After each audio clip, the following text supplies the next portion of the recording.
اللهم صل على محمد وعلى آل محمد كما صليت على إبراهيم وعلى آل إبراهيم إنك حميد مجيد.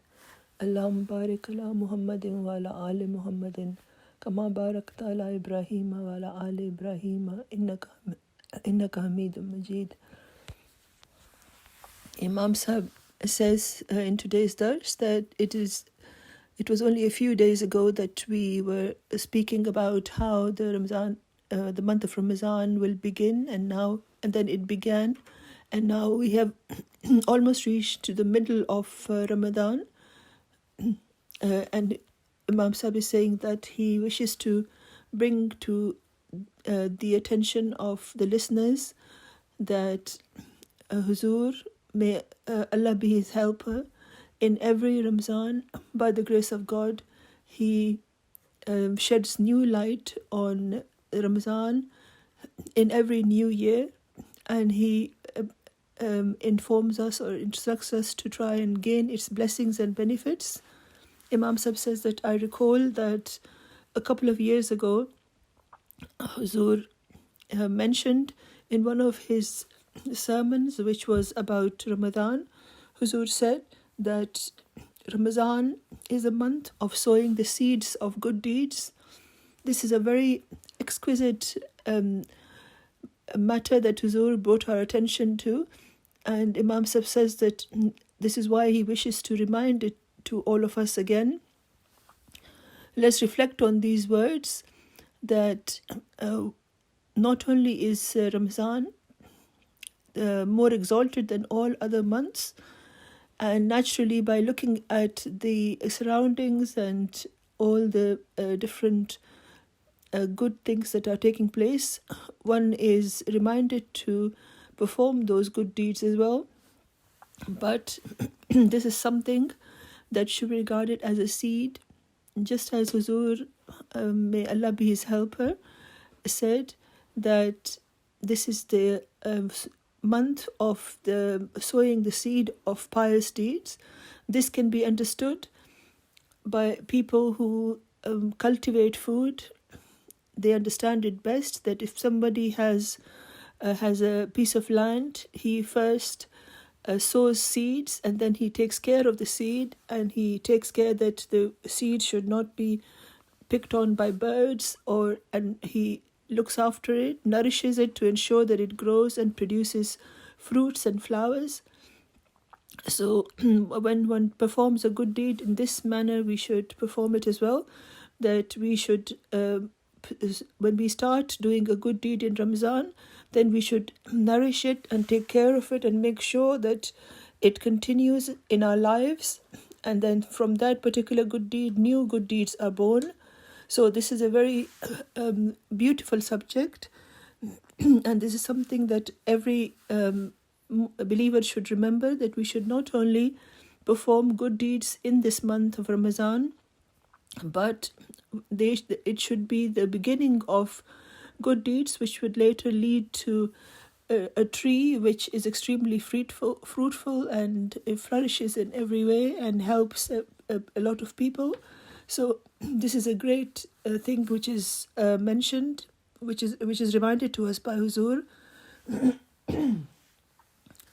and each one of us should embark on a self-analysis, and one should try and to assess whether or not we have begun any new good deeds in this month of Ramadan. And then do I take care of that seed like a tree which one takes care of, and then which would then flourish and become extremely fruitful. So everyone should ask themselves that, have I performed or began to perform a good deed which I had not been able to do previously, or which I had not thought of previously?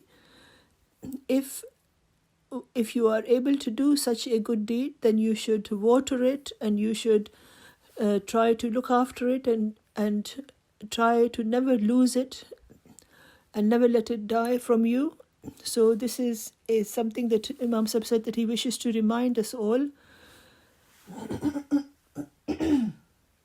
Now we go towards the Hadith, the dars of the Hadith. Imam Sahib says that the words of the tradition now are, and the Holy Prophet ﷺ said, but according to Hazrat Anas anhu, Salasun man kunna fihe wajada bihinna halawat al-limani an yakuna Allahu wa rasuluhu ahabba ilayhi mimma siwahuma wa an yuhibba al-mara la yuhibbu illa lillah wa an yakraha an yahuda fil kufri ba'da an ankazahu Allahu minhu kama yakrahu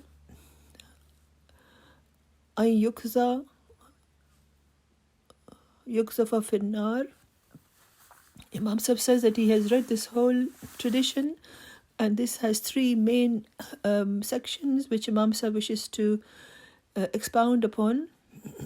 The translation of this tradition is that Hazrat Anas who relates that the Holy Prophet ﷺ said at an occasion that there are three matters, and if a person possesses those, then it is as if he is a person who has tasted the sweetness of faith and the deliciousness of faith. And the first of these matters is that Allah and His Prophet should be more beloved to him than all other things. So the love of Allah and the Prophet should become sketched upon the heart, and it should never then be erased from his heart.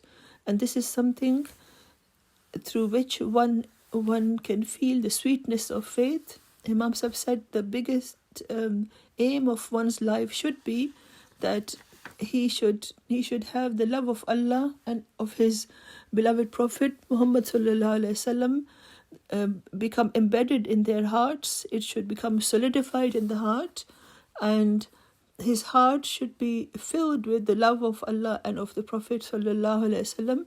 And this is the person who attains the true enjoyment of faith. Then the Holy Prophet sallallahu alaihi wasallam said that the second thing is that people should love someone only for the sake of Allah. Imam Sahib says that if you think about this, everyone loves someone in their lives, whether it's the love of the wife or the wife's love for the husband, or a love for one's parents or relatives or other people or neighbors, etc.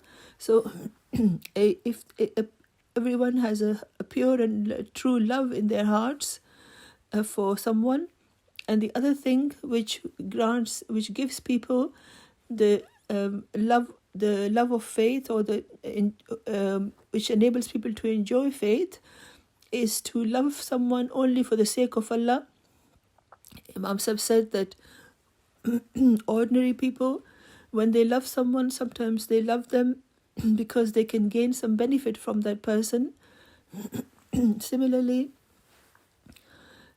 people love some task, and they may have a relationship with someone who they're not related to. They respect them and honor them because they think that they will be able to benefit from them. So this is a worldly way, a worldly manner.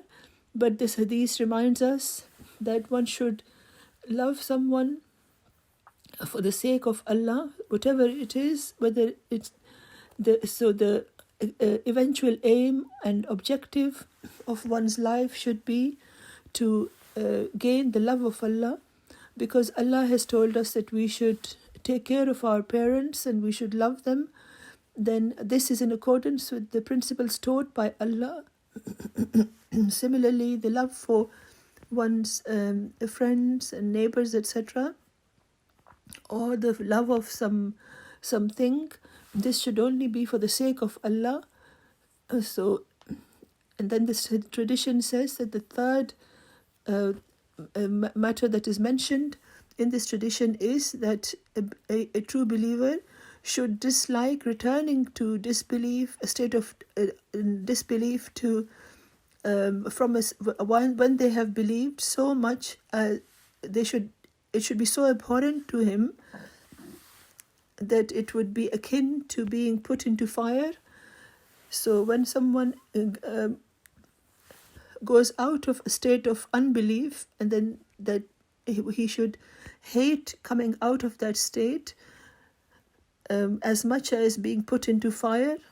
So Imam Sahib said this is also something we should remember, that once one is granted the ability to do a good deed, for example, if somebody is non-Muslim and he becomes a Muslim, and then afterwards he become a true Ahmadi, and then he has the love of the Khalifa embedded in his heart, then when these good emotions arise in the heart, then one should never wish to be out of that state, and it should be to such an extent that this feeling should be at such an extent that he should dislike coming back or withdrawing from this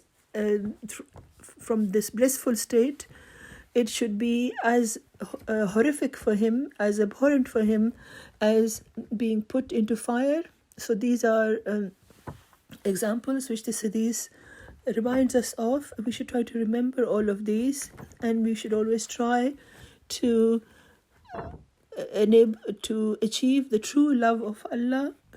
And apart from that, whatever love we have for any other people or any other aspects, with any other matters, all of those loves should only be for the sake of going nearer to Allah. So to love for the sake of Allah is the greatest treasure that we can have, that we can earn. And when we love someone or something, when we are attracted to something, we should ask ourselves, is this love for the sake of Allah? If the answer is yes, then that means that person is extremely fortunate. May Allah enable us all to attain and achieve this exalted status of the love of Allah in our lives. And may Allah enable us to live our lives in accordance with this. Ameen summa ameen.